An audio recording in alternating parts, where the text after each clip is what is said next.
boshqa davlatlarda ko'chalariga to'pli pol qo'ydi desam ishonmadinglar. Avtoballarga to'pli pol qilishyapti desam ishonmadinglar akalar.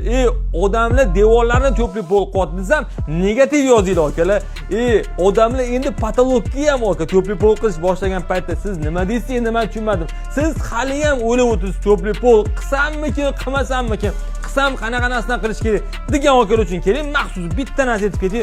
Aka mana matlarimiz bor-ku, shu matlarimizdan bitta qilsangiz, pastdagi zax tepaga chiqmasligini, eng asosiy to'g'ridan to'g'ri ishlangan shunga o'tirishini, undan ham afzal tarafi eng kam manbabuchilar hisobiga siyashga kam o'tirgandan keyin aka issiqlik yana sizga ekonom bo'lishi. Agarda siz to'pli polingizni hech qanaqa izolyatsiyasiz qilaman sizda aka elektr energiyaga plyus ketib qoladi. Bizni taxminan hisoblab chiqdik. 1 yil, 1,5 yilda aka plyusni oqira berar ekan. Agar mana shu mat tashlasangiz, qolgani sizga foyda bo'lar ekan. Xullas aka bu matlarimizni afzalligi juda ham ko'p ma'lumotlarni mash profilida berganmiz. Agar sizga mana shunaqa matlarimiz qiziq bo'lsa, bizga murojaat qilasiz. Assalomu alaykum.